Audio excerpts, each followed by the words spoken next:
I foresee lots of madness in the next few episodes, and it's probably going to get worse for the rest of the year. Because I don't know why it's been held like this. Ah! He's nippy, little bitey little thing. He tried to He says, pierce your nose. And there goes ran the across mic, my keyboard. the camera, the keyboard.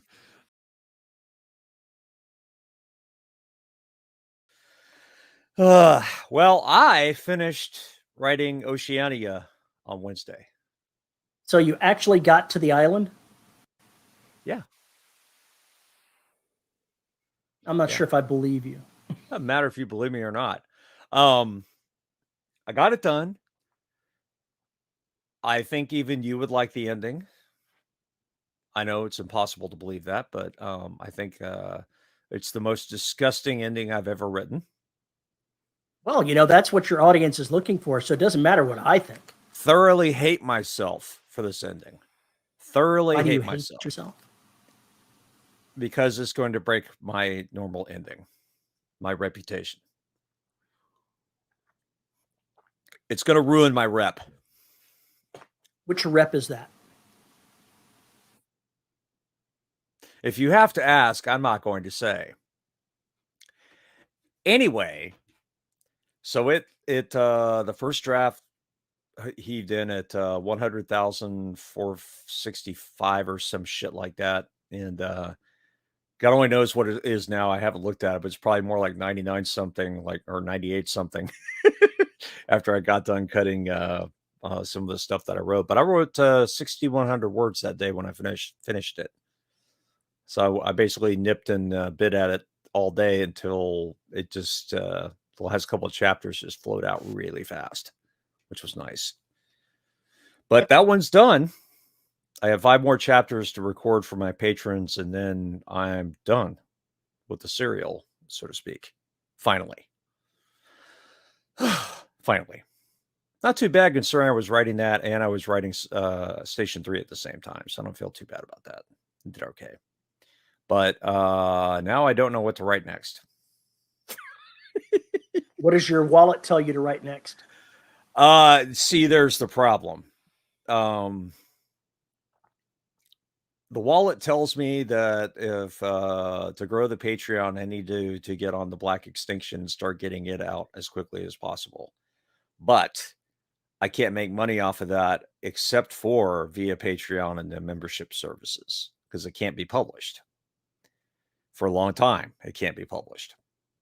So, and the same thing goes with Oceania. I figured it. I can't sell it. I can't publish it. It's got to sit there. So the only way people are going to get it is through Patreon.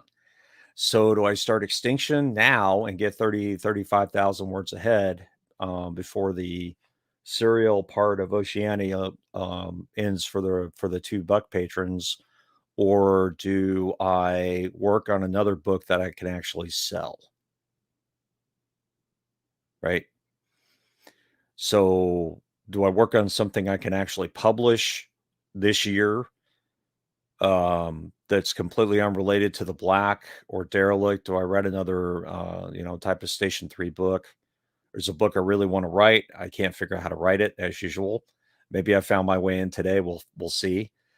But I have so many works in progress, it's ridiculous. And all of them are like, hey, I'm over here. You could come play with me. I'm like, yes, but if I can't do anything with you right now. You're going to take a lot longer than 6 months to write. I want to get something done that I want to get another something done that I can just kind of get out there. Why would it take you 6 months to write any of your projects? Even with working your full-time job, why would it take you so long? Because they're big, they're complex, and I don't know where all the pieces fit yet. There are pieces where I have no fucking clue what goes there, and I can't write the front of the book until I figure out what that piece is. It's hard to explain, Terry. You'd have to know the story. It is. I hear what you're saying. It's just the opposite of how my creative process works. Yep. So even though I intellectually understand what you're saying, the writer in me says, then start with word 1 and see where the fuck you end up.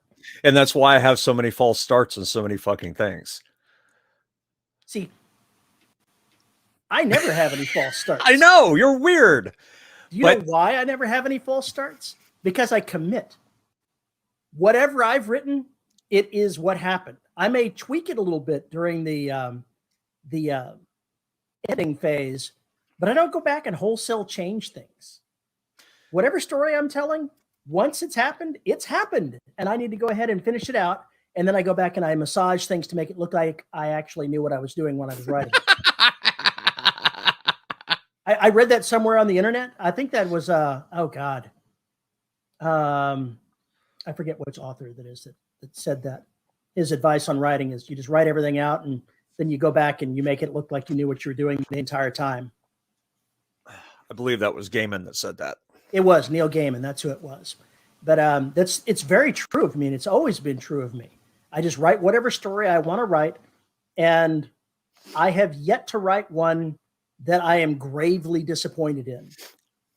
I keep most of everything that I've put in a novel, and it seems to work. You may be overthinking this a little bit. Maybe, maybe not. The problem is when I get in the middle of a project and I realize I'm not telling the story I want to tell, and that I am on the completely wrong path and went on the wrong path a long fucking time ago. And I don't like where I am. And it's like, I don't know how to make this work and I don't like it. So I abandon it and I move on. Now, that means probably I'm going to write that story anyway, but I now have to go and say, what is the story I'm actually trying to write? And sometimes I get lost in that. And I know that. But like today, I outlined, God, I outlined major beats for the Black Extinction that I want to cover and the characters that are involved in different pieces. And that's probably 60, 70,000 words I outlined today, worth of content right there. And then before the show, I started up a file in WaveMaker and started writing just a scene that I've been wanting to write. I don't have a story for it yet, but I wanted to write that scene. And after I wrote that scene, I realized that this is my way into quantum personality disorder. So I'm probably going to fuck around with that for a while. I don't know when it'll get done. And I don't have a publisher for it. It's completely unhooked from the Derelict Saga, and I got permission to work on that series outside of them. I don't know how I would publish it or what the deal would be. Maybe I just don't need to give a shit. I'd almost like to spend a month just dive down and writing and doing nothing else. I don't have that luxury, but I wish I had that luxury right now. I run into positions during my writing where I realize I've gone down the wrong path. Yeah. The difference between what I do and what you do is I realize that I've gone down the wrong path within 2,000 or 3,000 words at most from where I've gone down that wrong path. Because the symptom for me for doing that is I get bored and I don't want to write anymore. And when I don't want to write anymore, I've trained myself to go, okay, I'm obviously not enthused. Where did I go wrong? Look back at the last chapter. Rethink. Let's change this. We'll go from there. And it's happened maybe 4 or 5 times during the novel writing career that I've had. Maybe a little bit more, but definitely not a lot more. Maybe it's because I just don't give a shit. Maybe that's what. Okay, so I'll give you an example. Station 3. When I first started writing Station 3, it was very team-oriented, multiple characters, multiple points of view. When I first started trying to write it, I realized it was too much of a mess to keep track of, and I wasn't going to be able to give everybody their screen time. So I scaled it back. I wanted to go with just 2 characters. Then I realized my technology idea for this thing was atrocious and just didn't make any goddamn sense because I couldn't visualize it. So I had to junk all that. Then I realized that the problem I had started at the very beginning of the book was not going to end well for anybody, and there was pretty much no way to recover from that. That was to have water everywhere, pressure leaking. And it was like, yeah, the stations would collapse. You can't start there. So at that point, it was like, what am I doing here? And I basically that file, that's an old version of Station 3 that's out there. There's another one out there that I got like maybe 5 or 7,000 words, and I dumped it before I came to the one that I ended up using. And it was me playing around, figuring out how the tech needed to work, and finally making that decision to stop trying to write hard sci-fi for what I was trying to write. It wouldn't fucking work. And the moment I agree with that sentiment. and the moment I abandoned the hard sci-fi aspects and just said, fuck it, we're going ham wavium full tilt, then it was easy.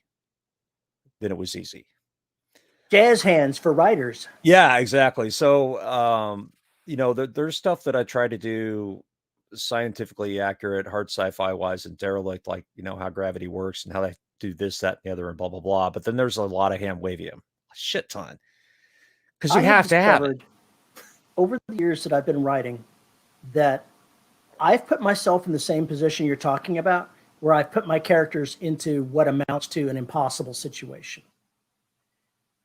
But I don't go back and I don't rewrite it. I find a way for them to overcome it anyway. And since I write with hand wavium, that may mean going back during the editing and adding a few pieces here and there to foreshadow doing something. But it seems like those moments where I get them out of those impossible situations are some of the reader's most favorite aspects of those novels. Well, okay, let me put it another way. The situation I'd given them had them meeting with healthy crew members. Okay. And I figured out no, because if I did that, I would then have to write about 30,000 words of them clearing Station 1. We would never have fucking got out of Station 1. And I realized that and went, wait a minute. Okay, we need to junk all of that because we're never going to get to Station 3 if we do this shit. We're going to be clearing out Station 1 level by level because that's how they would do it.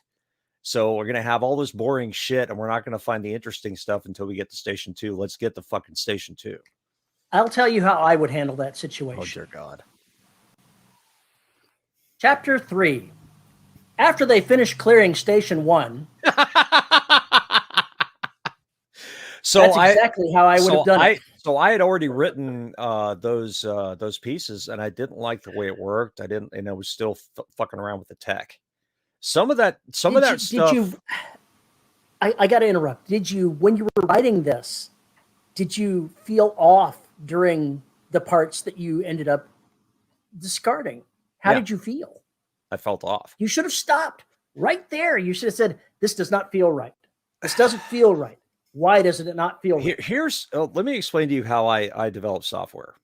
Okay, you give me a problem, I will go play to find what I think is the solution to the problem. I will fuck around. I will prove a concept to myself, and that's what I do. Once I do that, I then go and prototype a solution to the problem. It is not until after I've convinced myself that the prototype works, I go back for the third redesign and make it right. That's how I develop software. It's the rule of three. It's not intentional. It's just the way it works. That. The first step is prototyping. I got you. But the second step is proof of concept. Gotcha. Correct. And then the third step is production. You produce whatever it is.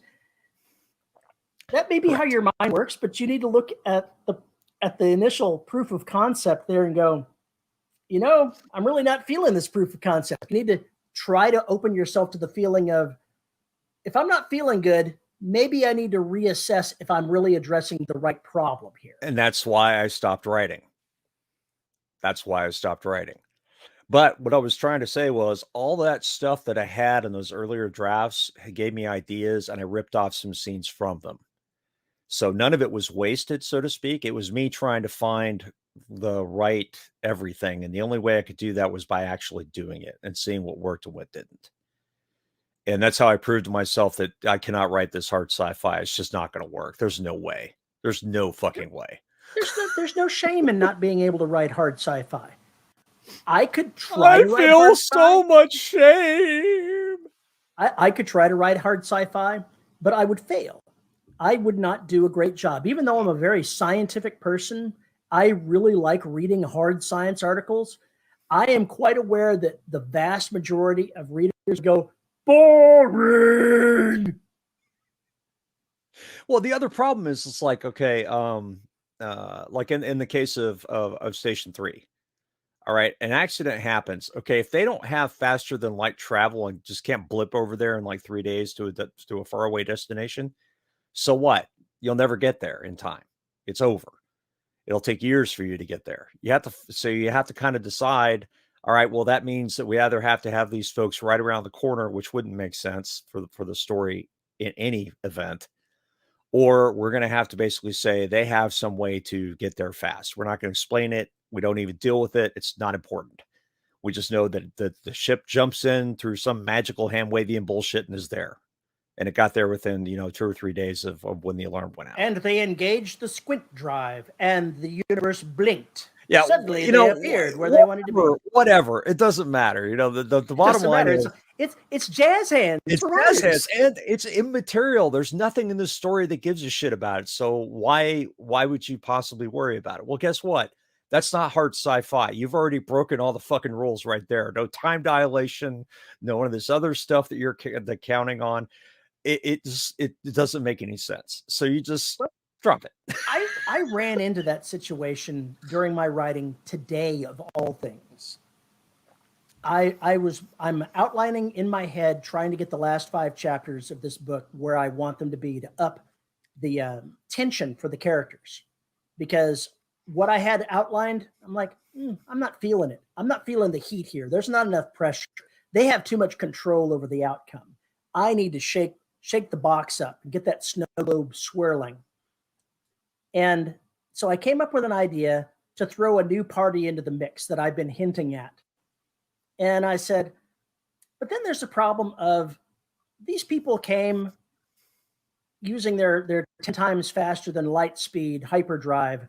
They came from years away, many years away. They've been in travel so long that I've already introduced that the vast majority of them are in sleep pods because it's so freaking long to get there.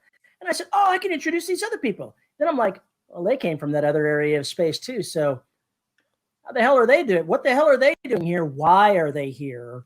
What am I going to do? And how do I make it sound realistic, that it doesn't feel contrived, that they are there? Right. And I've introduced enough bits and pieces to foreshadow them coming. I just decided to basically move them up from a few books down the line to now. And now I'm going to have to go ahead over the next day. Tomorrow morning, when I start writing the next chapter, I'm going to have to settle on why are they there specifically, though I have an idea. How did they manage it? Why would they invest that amount of time to be there? All of those little questions I'm going to have to answer. And when I go through the editing, as soon as I'm done writing, I have to add more hooks to go ahead and make that seem realistic. It can be done. It will be done. I know that I've chanced upon what I need to do to make this a strong ending. But now that I've added it, at the very last part of the book, I've written 95,000 words out of my target of 110 before I edit.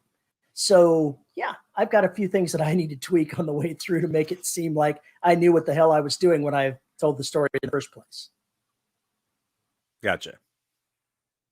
I think it's just with finding your way in. People find their way in all the time.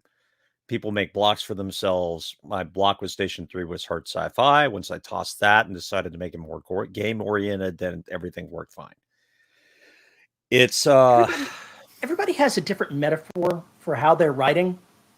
And you ever see the horses in a city where they're going with the blinders on, where they can't see anything that's except what's right in front of them? Yes. That's my writing process. I put on the blinders and I focus on the scene I'm writing and maybe the next scene and maybe a scene past that, have a general idea. And then I just keep going forward. I don't pay any attention to the squirrels that are off here over the side trying to make noise. Except when I do pay attention to it, and then the entire cart just turns and heads across traffic looking for that squirrel. Oh, you're going to be so proud. This is a little bit of an aside, but In Oceania, I'm dealing with Australians, and one of them makes a comment that there are no crocs in Houston, only gators. And somebody says something about that, and he's like, "Well, I refuse to go to Houston unless I'm promised I can get I can see a gator in the bayou." And I went, after I wrote that, I was like, "Oh, well, I think we can make that happen in book 5, buddy." She's like, "Do you wrestle crocs? Fuck no, that's more dangerous than getting shot at." But It's I not like a that. knife. This is a knife. Anyway, it was one of those moments where the character says something really flippant, and then my brain went, "Oh, we have to do this now. This absolutely has to happen in the 5th book. Absolutely has to happen." Uh, So you have your own Crocodile Dundee moment, do you? I don't know how that's gonna go yet. I have an idea, and it's not gonna be pretty, and I kind of can't wait to come across it. It'll be ugly. But see, that's the funny thing about this next book coming. I have an idea of what everybody's going to do, what they're going to be doing. The majority of them anyway. Strangely enough, there's one main character that I don't know what he's going to do during this book. I honestly do not know what he's going to do. He has so many opportunities to do things. I know he's going to be in on some stuff, but as far as what he's actually going to do, I don't know. I'm curious. I don't think I'm going to figure that out till I actually start writing it, but I know what everybody else is going to do. And by the way, I finished Oceania. That left me another massive plot line I can do in Extinction, which was cool. But writing all that out and kind of going, okay, well, this looks like this clump of beats for this character is going to be about 25-30,000 words, and went down that line. I was like, this might be a really big book. A really big book. Massive. We'll see. Could also just be 60,000 words. Who knows? But I'm trying to close it all up. So I have to take in all the shit from all the other books, especially the last 2, where certain facts were learned, and put it all together. It ain't going to be pretty. It's going to be a train wreck. And now I have to go do a whole bunch of research on sewers again. You don't have to do that much research. Just remember, writer jazz hands. No, I did go look at Houston's sewer system. It is a fucking nightmare, as one might imagine, since Houston wasn't planned so much as congealed. And that's still the case, really. It is a fucking nightmare. I went and looked at it. It's like, oh yeah, they've got these 8-inch pipes buried beneath 14 bazillion lines of concrete. What happens when that breaks? Oh well, we have to dig the center of the earth to service it. What the fuck were you people thinking when you put this shit together? It's terrifying. They weren't. It's terrifying. So anyway, we was looking at that, wastewater treatment plants, things like that. Clear Lake, I was looking at that today. I need to look up your address so I can figure out exactly where something needs to happen. I'm not going to actually put your address in there. Something actually happened this weekend, today, as a matter of fact, very near my address. And in fact, in the area you were researching that you probably didn't know about. Okay, between the hours of 11 a.m. and noon, there was a big boom. What kind of a big boom? NASA did a pressure test on a lunar habitat module. And it didn't go well? No, they intentionally filled it with pressure until it popped. Okay, so it was a stress test on the design. It wasn't to prove the fab. Okay. That's correct. So they knew that it was going to cause a big boom in Clear Lake and roughly the hour in which it would rupture. Wanted everybody to know it wasn't one of the chemical plants going up just down the way. Exactly. They made a big deal about making sure that a lot of people knew between 11 a.m. and noon, there's going to be a big boom at NASA. Don't worry, it's a planned boom. Imagine that, being smart enough to say that ahead of time. Yeah, that's kind of nice for once. Because I know in your area, if I hear a boom that big, it's not good. Whatever it is not good. That's where you stand in the yard. Not good. Not good. You see that huge cloud of yellow greenish gas coming over and hear the zombies roaring from Texas City. Yeah, not good.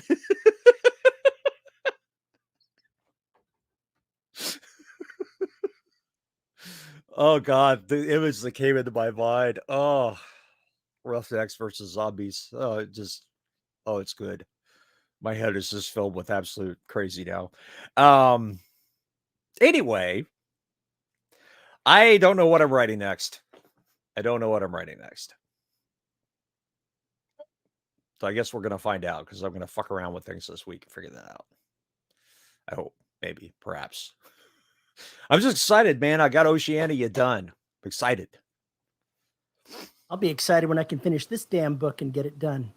I'll be excited when I can publish the rest of this series. Speaking of the audiobook, I just got the marketing material and all that stuff from Fireside and haven't done anything with it yet. But the audiobook is going to be released in August. I think first week of August, somewhere in there. I have to go look at the stuff. And I got pre-order and all this other garbage from them about stuff and things and dust and such. So it's going up for pre-order, I think, like next week. So they're doing a pre-order and they do other things. I got a list of stuff. I just got to go through it. So I still have not heard a single word that's been narrated.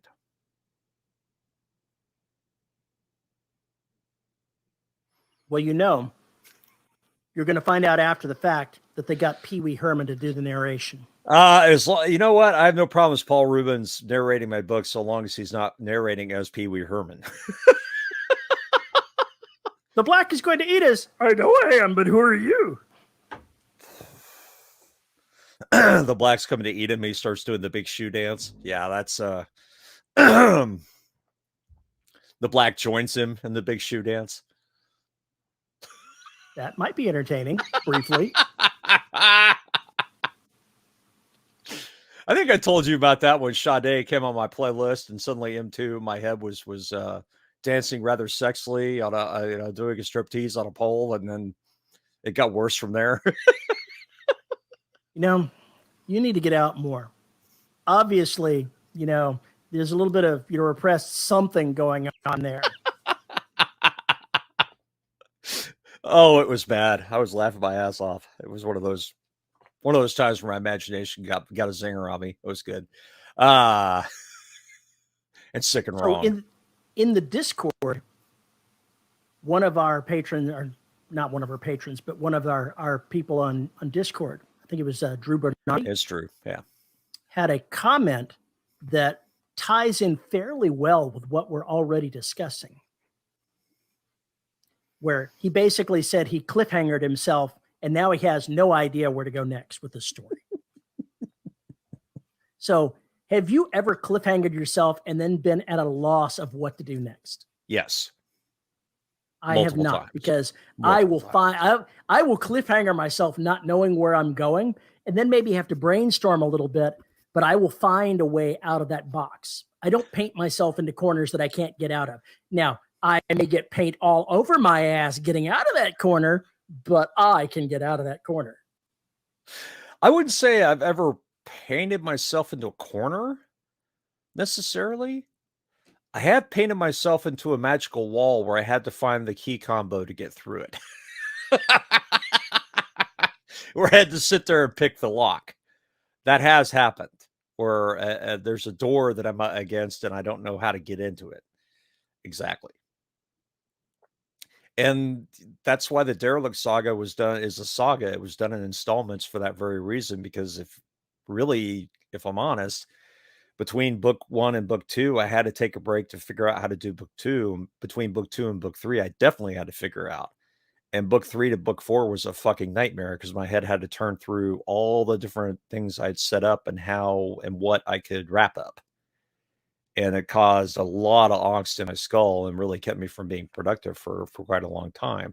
But I was able to get myself out of there. It wasn't so much I built myself or put myself in a corner. It was just a matter of the fact that I couldn't find where the next step was along the journey. So if you've written yourself into a cliffhanger, the question is a cliffhanger for the reader or is it a cliffhanger for you? What's the difference? Because a cliffhanger for the reader means you need another book. A cliffhanger for you may also mean you need another book. Well, he never said it was. I don't know that he said he was actually at the end of the book. Right. I'm not sure. This may have been a not quite done with this story, but I've cliffhangered myself comment, or it could have been the end of the book. You're right. I definitely don't recommend that you end a novel on a cliffhanger. I don't. That's a bad call. I do. It's a very bad call. I do. The readers will get annoyed that they have to wait 6 months for your next book. See, there's the problem. If you cliffhanger them. That's the problem. If you're going to do it, I think you have to at least get the sequels out in 6-month installments. See, Jim Butcher recently published, maybe it's a year ago, published 2 novels in fairly quick succession in his Harry Dresden series that I still have not read. But my understanding and guess is that the first one of them cliffhangered pretty bad. So he needed to have that second book ready to go because, the fans would revolt if it was a couple of years before that problem got solved. Yeah. I mean, those of us who are in the indie realm or with small presses, typically we can do that. We can write a book and then, get it out there or whatever. And when we got the next one done, whatever that is, we're ready to spit it back out again. There's no worrying about a publishing schedule. There's no worry about all the little rules and things that have to happen when you work with a traditional publisher.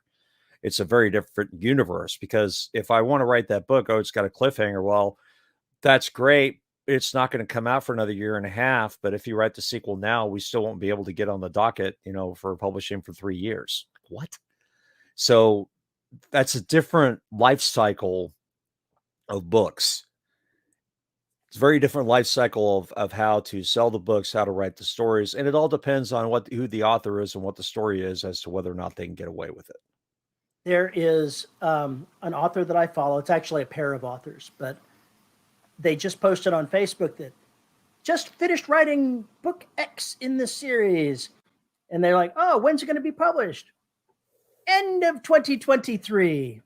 Damn it. Don't tease that shit. That's a year away from now. Who cares? I'm sure that's how everybody's going to feel. It's like, oh, Oceania's finished. Wah, I'm not going to be able to read it till 2024. See, one of the things you're talking about with a cliffhanger at the ending is it doesn't necessarily have to be a cliffhanger because there's a couple of shades of this. You could literally leave the characters in such dire straits that you have no idea what they're doing next. I would never do that. I'm not afraid, however, to have them solve their problems and have another problem looming so high it's like a tidal wave in the distance where you have no doubt that it's coming, but it's not there yet. Because it's not that story. That's the next story. That's the next story. It's a foreshadowing when you do it that way, as opposed to leaving them with unresolved issues. Okay, so let's jump into example time. Do you consider The Empire Strikes Back a cliffhanger? No. Why? Because the things that they were doing inside the story are mostly resolved. There are still consequences that need to be taken care of to bring the story back to where the reader will be happy with it, but it's not a cliffhanger. Theoretically, you could have ended the series right there.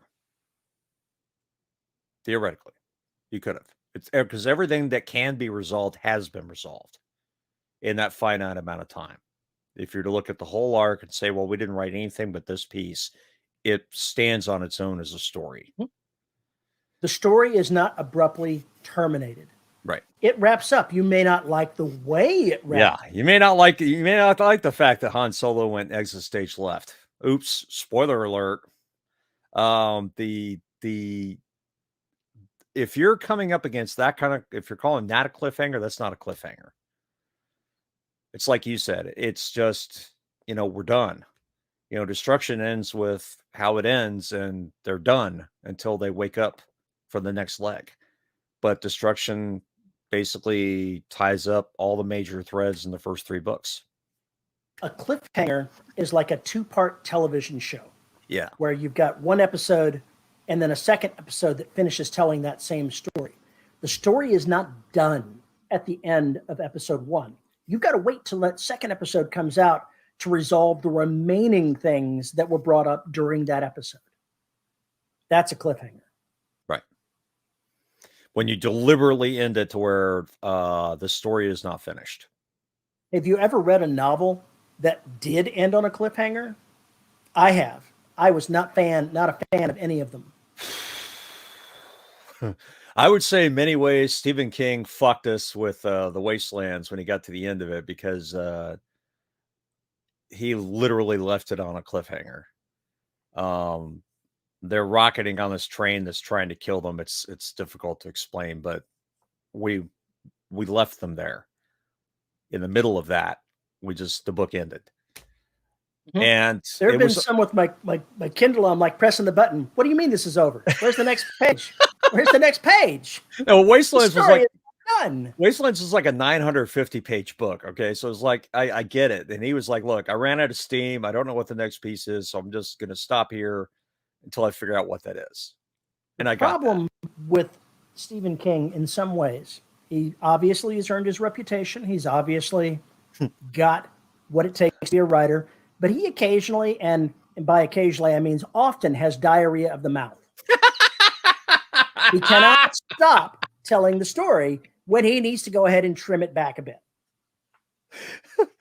I think, oh God, this is a whole nother argument. I think one of the greatest things about Stephen King, and that parts I enjoy the most, which is probably one of the reasons why I really liked The Black Phone and even Ed Lawrence Bay's End, is that he deals so much with people and their idiosyncrasies. He's interested in those little stories that all these people have, that every person out there has a story to tell, and every person out there is interesting. The problem with him is he does get carried away onto the minutiae where he will just go start raving bonkers on stuff and include a lot of shit. I would argue the Wastelands doesn't really have anything you could drop. I would argue the same with Drawing of the Three. I would argue the same about The Gunslinger. The rest of the Dark Tower series, boy, could we have a conversation. But I think that those first three books are pretty perfect the way they needed to be. But you are right. There are other books where it's like, man, we could cut this whole fucking subplot out. Nobody would care. I think The Stand is like the biggest offender in my mind. I know I just pissed off a lot of Stephen King people, but that's like my least favorite book of his. And I don't know why. I just could never get into it. It's garbage for me. So there, I mean, everything's hit and miss, but yeah, he does tend to do that. But I unless a well-known author has a very good relationship with a hardcore editor, they're going to get away with shit they normally shouldn't get away with. Because I think it is somebody's afraid to say no. Get that out of there. Like what fucking editor allowed him to have a character ejaculated? Bah, so-and-so ejaculated. Who allowed that in the text? Who allowed that? That was common back when Doc Savage was being written. Exactly. Who allowed that? Anyway. It makes me wonder, it's like, we need to come back to Drew's original commentary. Oh, okay, yeah, sorry, fine. Pull us back up. We've apparently got into moment of rage against Stephen King, and we need to draw Paul back. I don't have a rage. Paul. I don't have any rage against Stephen King. Not at all. Not at all. Not at all. If you do end up finding yourself cliffhangered and have no idea what to do next, what do you do? How do you solve that problem? Oh, here we go. An answer here, Drew, is an answer that's not going to help you at all. I posted the other day, goddamn characters is so much easier when they all leave in coffins.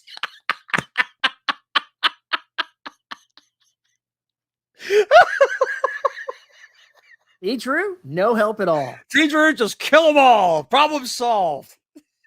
So much for that romantic comedy you were writing, buddy. Oh my god. Oh. I guess it's kind of hard to really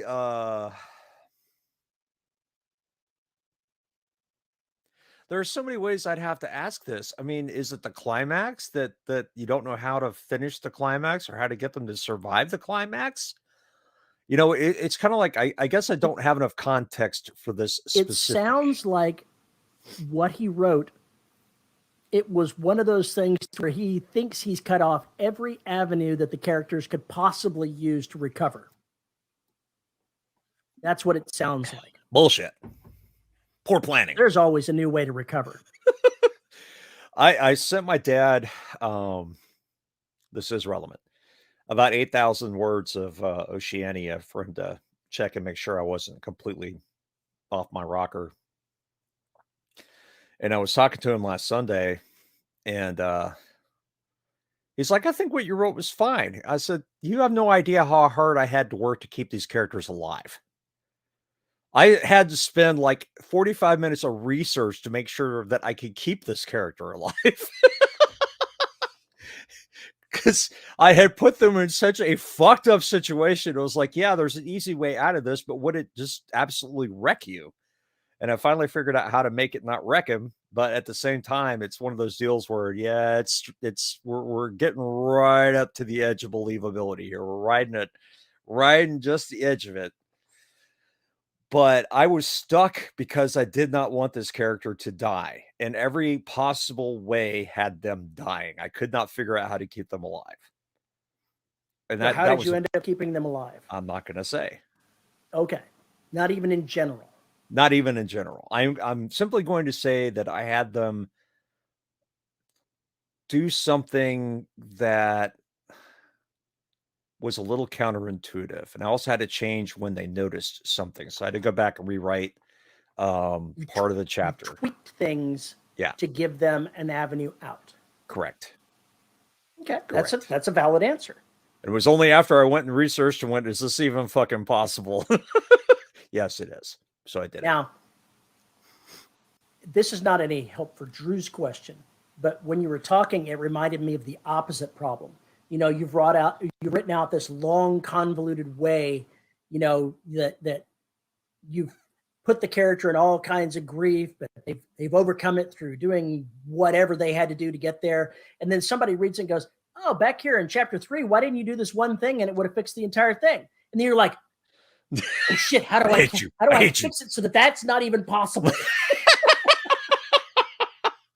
Here's this common sense thing that any normal human being would have done that would have solved the entire thing. That you missed. That you missed. Well, somebody was, one of my friends was like, hey, when the Black, when they're sitting on the rig and they've got all lights pointed at them, why don't they have them pointed outward? I was like, that's a really good question. That's a really good question. And it bothered me for years. So when I did the revision, the second edition of the Black, I put in why they didn't do that. Right or wrong, there's a reason why they didn't do that. I made it clear. It was really funny. I would have thought that the lights on an oil rig are meant to illuminate the oil rig so that someone can see damage, not to illuminate the thing around it.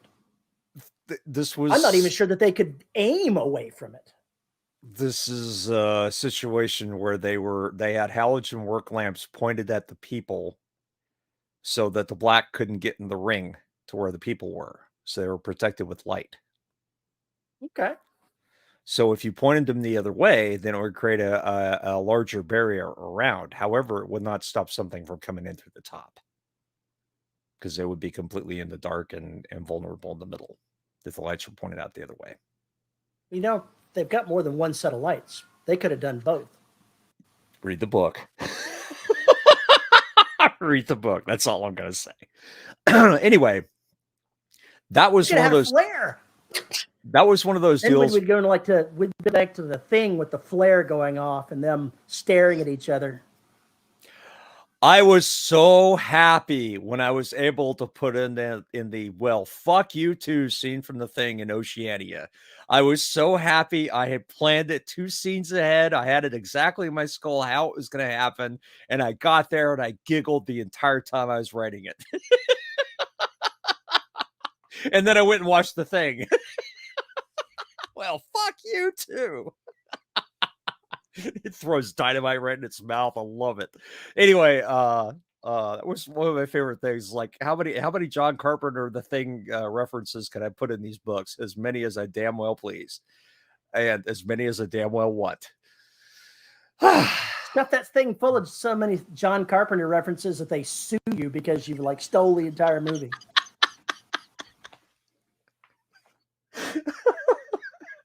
Well, let's see. I ripped off. I can think of 7 scenes I ripped off in some capacity, and probably 3 to 4 lines of dialogue from various characters. It's been fun. It's been fun. I love that shit. Anyway,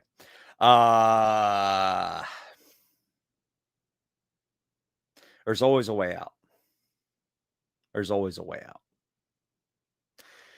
But it may require you to go back and change something that is set up in such a way. Maybe I guess if you made something impossible for them to do, then maybe you need to make it possible. Maybe there's something back there that you need to tweak in order to give them exactly what I'm the thinking. chink in the armor. My advice for Drew is figure out what you want them to be able to do, where you want the story to be able to go, then go back and make a channel that it's possible they can get there. Yeah. I think that's probably the best way to do that is look at what the problem is and how it can be solved if maybe you remove this one piece. You know, I've got to sometimes you have to manipulate your cliffhanging in such a way to make the thing you want possible to actually be possible. I've got this invulnerable enemy. Well, if they're invulnerable, they can't be defeated. There has to be a weakness somewhere. And then you have to figure out how to make the characters aware of that weakness and then them figure out how to use that weakness to do what they need to do. And sometimes it can be by accident. It may just be that there's an opportunity there they didn't see the first time or didn't realize was there. There's a Sherlock Holmes quote that I always like hearing that sort of applies. If you remove the impossible, whatever remains, no matter how improbable, must be the truth. Correct. Sometimes you've got to find an improbable means to get to where you want, so that once everything that's impossible is removed, there's still a clear-cut path, even if it's difficult, to get to where you want to be. Cliffhangers should only be for the audience, not for the writer. Unfortunately, they are for the writer too. Sometimes when you reach the end of where you want to cliffhanger someone, you've got to have thought ahead. If you are pantsing your way into a trap, then you are going to be caught. You've got to figure out the exit that you want if you're a pantser. Welcome to writing a serial. May all your hopes and dreams die there. Oceania is the first serial I've truly written where it was like I'm putting out the episodes as I write them. You know, not really having much time to go back and edit or do anything sweeping or whatever. It's like, you know, constraints are coming up as you go along. That was fucking hard. Really fucking hard. I wrote 4 novels as a serial, and I understand how that works so well. It was just, and trust me when I say that doing that, it armors you against being able to the point where you cliffhanger yourself. Yeah, when you have to write a serial, you learn the techniques that you need to get past whatever you're about to trap yourself with.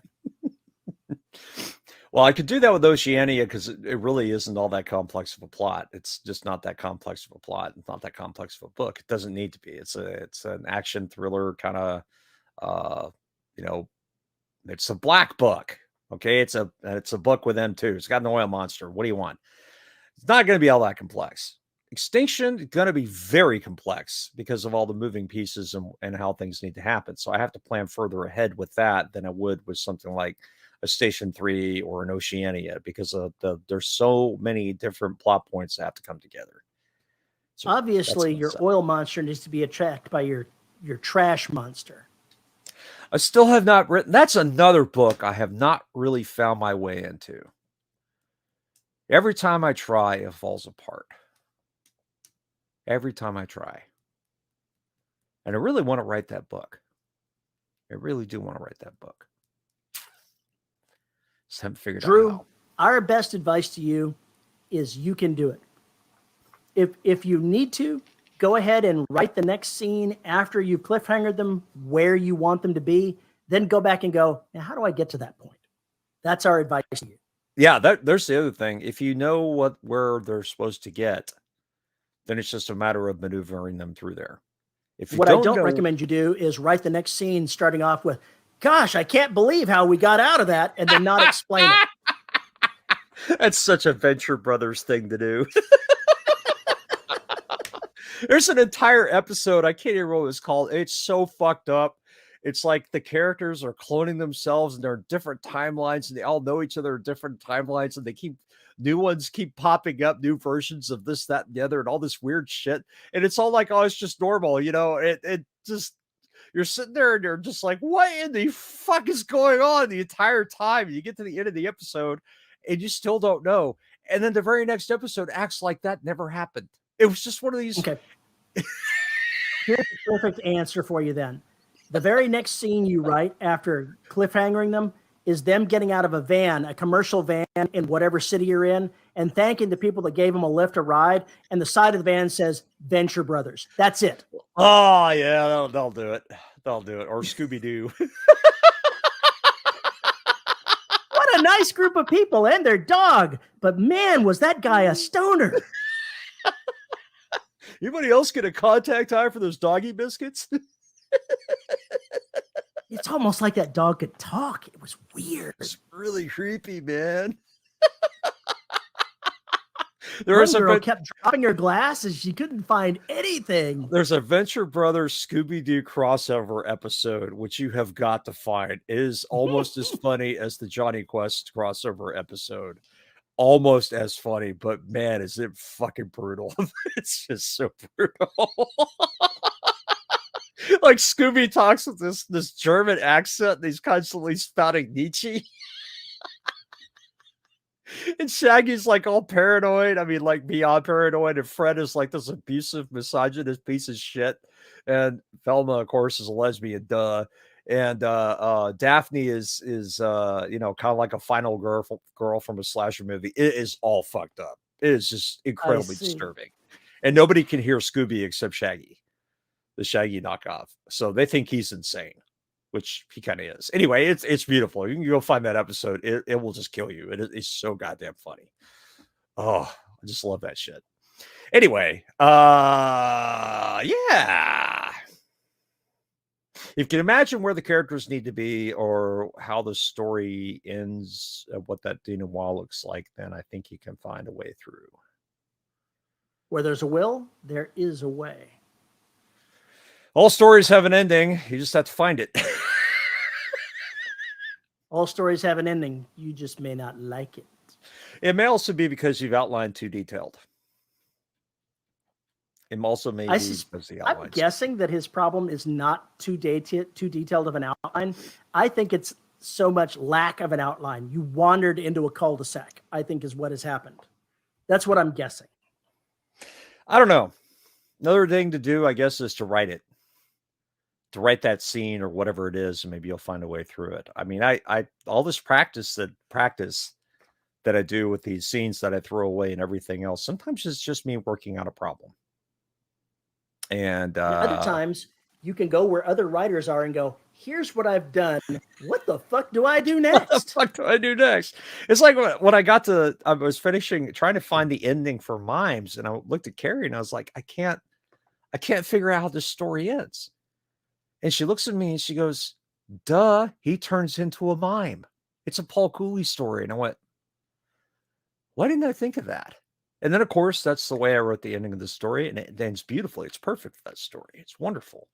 But sometimes you get so buried inside the story that you can't see the obvious answer. And you need to ask other people going, hey, give me some advice here, folks. And that's kind of what he did, but he didn't give us enough detail to actually give any advice, specific advice.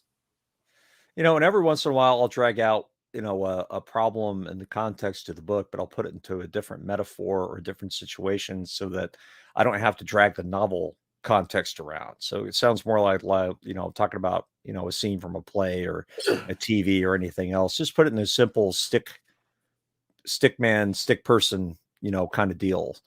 No flesh, no bones, don't need any of it. Make it as simple as possible. What could we do if? What would you do if? And maybe use, like, what would Indiana Jones do in this situation? Something along those Snakes. lines. Why did it have to be snakes? Doesn't have to have anything fucking do with dialogue, you dummy. Let's do more along the lines of find the genre. What would this character do in this situation? What character out there most closely resembles whatever characters we're talking about? What would those characters do? When they were filming one of the Indiana Jones movies, they were supposed to have a big whip versus sword fight scene. And Harrison Ford just looked at the big guy going with the sword and drew out his gun and shot the blank off. Right. And the guy doing the fighting was smart enough to go ahead and act like he was shot and fall down. And they kept it because... Well, that wasn't the original scene? It was not. That was so much better. Were supposed to have, funny as hell. They were supposed to have a huge whip versus sword fight. That obviously never happened. That was much better. That was much better. Just having him do all that bullshit, because that was one of those moments of brevity you needed in between that entire chase scene that got so hectic, because those those moments where you could take a breath and pause. And it was actually, I would have thought that was intentional, but I guess now looking back at it, it shouldn't surprise me that it was also just off the cuff. Just think, they paid the guy that had all those sword skills to go ahead and go in there and do this massive fight, and then he gets shot and falls down. Take gun, we're good. Okay, easiest job ever. I hadn't really thought about that. That is funny. That is funny. Yeah. Or, you go do this intricate thing and they film it and everything else, and you just about kill yourself doing it, and then that scene's cut. The most important scene of your life where you showed off all this stuff and it never even fucking showed up in the movie. Or you've got these people that just cannot shut up, and you film multiple takes of this thing and they keep ad-libbing different lines. And you have no idea what they're going to say next. Have you ever watched the outtakes for the Grumpy Old Men movies? I have not. Oh man, they've got Burgess Meredith on there saying shit I never believed would come out of his mouth. Holy crap. But they've got all those funny moments where they didn't know how to do a scene, so they just like ad-libbed it. And they had Burgess Meredith, I think it's in 2, and he died shortly after they did the second one, Grumpier Old Men. They have a whole scene of him where he's being a dirty old man at a grocery store. And they did the same take like 9 times of him using different lines that he knew. And they were all just so filthy. I mean, just filthy. Not profane, filthy. And they were awesome. And to see him doing that, like, age 88 or 92, whatever fucking old, how old he was, it made it just brutally funny. Just brutally funny. But those outtakes where you see them come up with those lines, or they try and do something and something silly happens, and maybe it makes it in the movie, sometimes it doesn't. But I love seeing the outtakes, because that's where you can see the character or the actors really playing. Something stupid happens, or maybe they say the wrong line. It's just all these things that go on. Like Animal House, I can't remember the famous actor's name who plays the dean. There was an episode or a scene where he was having this very serious speech, and he paused with his finger in the air, and then he just broke wind so loud it just like vibrated the room. And they've got that on tape.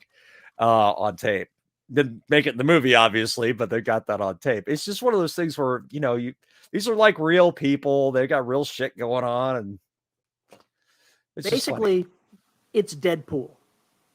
You just say whatever comes out of your mouth, and most times it'll make it in there. If you ever watch the outtakes from Deadpool, it's more of the same. They obviously didn't have a lot of scripted lines for some of the things that they were doing, and they were just ad-libbing the whole fucker.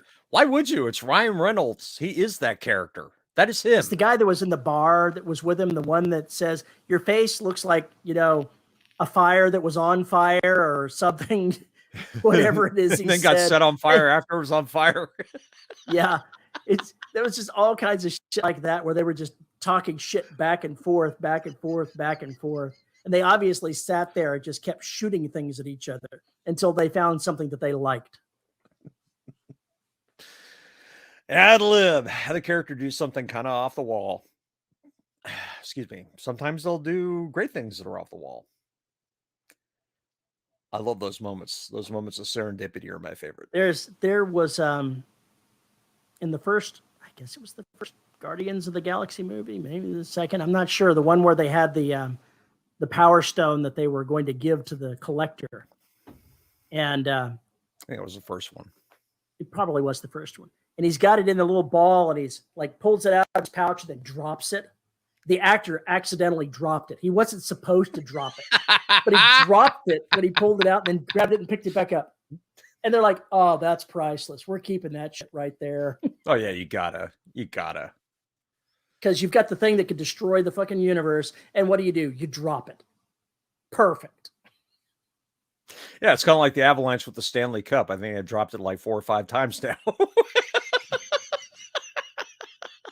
If it was the Avalanche, maybe they should just give them a fake Stanley Cup. I'm beginning to think they might as well next time give them a toy Stanley Cup because, wow, they're obviously way too irresponsible with this one. What do you expect when you get a bunch of 23-year-olds? You see them throwing, whatever it was from one boat to another, the trophy? I don't think it was the Stanley Cup. I think it was something else. But they were like drinking beer on a boat, boating, and one of them throws it to the other boat. I'm like, what could possibly go wrong God, I hope here? that wasn't the Stanley Cup. Jesus. Wow, there'd be like World War III if an American lost that thing. That'd be awful. That'd be awful. Ugh. Yeah, don't do that. Don't do that. What are you doing now? You're looking up. I'm seeing if it was it.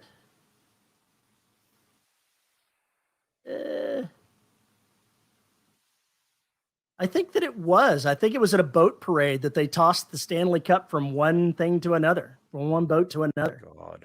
And apparently it was a planned thing, and they had a dive team standing by in case it fell. Okay, all right. I can see that. The NHL must have just been going, oh my God.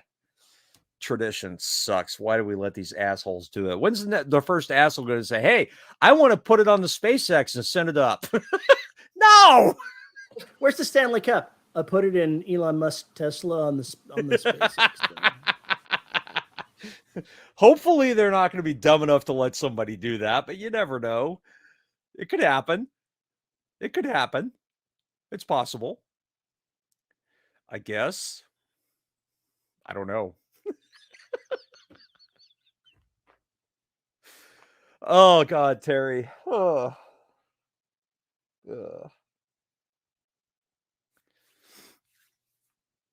It's always fun to have your character do something stupid. Oh, hell yes. Or display an extreme lack of common sense. And then you have another character going, that's a bad idea. That's a really bad idea. Why would you do anything like that? And have a third character go, do you know them? Of course they're going to do this. Jake Bible's Mega series has a pair of twins who are, I think, Army snipers, if I remember correctly. And they're former Army snipers, and they're both complete smartasses. And they just talk shit to each other all the time. And if you get involved in their shit talk, then suddenly, of course, the guns will come after you. They will turn on you. They'll turn on you. So there's like all this stuff where somebody who doesn't understand them or know them is trying to work with them. And they're constantly just going back and forth. And the person's just like, how the fuck do I do this? But that's how those two characters interoperate with other people. So other people have to adjust to them because they're not going to adjust to you. And that's one of the best parts of Jake Bible's writing is when he gets characters into that mode, because they just jump off the page and they throttle you. They're just so much fun because of the wordplay and the situations and the stupid shit they say. I'm glad that he's back to writing. So, that's pretty cool. Yeah, we need to have that jackass back here on the show at some point. I need to make that happen. That bastard. The bastard. Bastard. Well, we've been at this for a while. Is it time to cut it off? Yeah. It's time to snip it like Leo. Snip it like Leo. Wow. Did you really just say that? Yeah, I did. I think it Cleo is going to get fixed at some point. He will, but she's almost 2 months younger. Well, maybe less than, maybe 6 weeks, 2 months younger than him. So she's got a little bit to go before she's ready. Well, okay then. Well, if you have a comment or question about this episode, you can send an email. You can blah, blah, blah, blah, blah. Send an email blah, to blah. show at deadrobotsociety.com. Shut up, Terry. You can find me on Twitter at Paul_E_Cooley. You can find me on Mastodon at Paul E. Cooley at mastodon.social. You can find us on YouTube at the Listeners of the Dead Robot Society Facebook group. You can find us on YouTube at youtube.com/DRS podcast to see our ugly mugs and too damn many cats. I have to thank our wonderful host, Podhoster, who makes all 14 bazillion episodes of the Dead Robot Society available for your ear holes. And if you want to support the show, you can find us at patreon.com/DRS podcast, where for as little as $1 a month, you get access to exclusive live shows, mostly unexpurgated episodes and other madness. And at the $10 level, you get your name read. And our $10 patrons are Tony L. Joy, Andrew Smallwood, Veronica Jagir, Rick Shaw, Lisa Slack, and Isabel Cushy. Thank you to all of our patrons for making this show possible. We very much appreciate it. You know, podcasting hosts, editing, all this bandwidth, stuff like that. We appreciate it. We do. Now we have one more thing we got to do. What's that?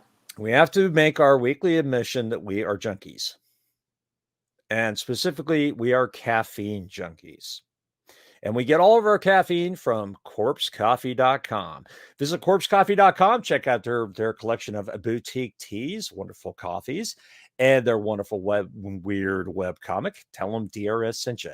Visit corpsecoffee.com and get the dead in your cup. Get the dead in your cup. Okay. I need a voice modulator. At some point, I need to get like a stream deck so I can queue up sound effects. We need to get one for you too, so we can just like hit a button and suddenly we have echo or, you know, lower our voices or things like that. But then again, this is you we're talking about. And I think all we would get is fart sounds. Yeah. Who needs anything more? Fart sounds are so, you know, you can do anything with a fart sound. And with that, I think we're going to get out of here. The Black is out. Second edition. Go get it. Station 3 is out. Go get it. Terry's going to have another 14 books out by the time this episode comes out. So whatever new shit he's got up there, go get it too. Links are in the show notes. Have a good week. Whatever. We're out of here. Bye. Bye.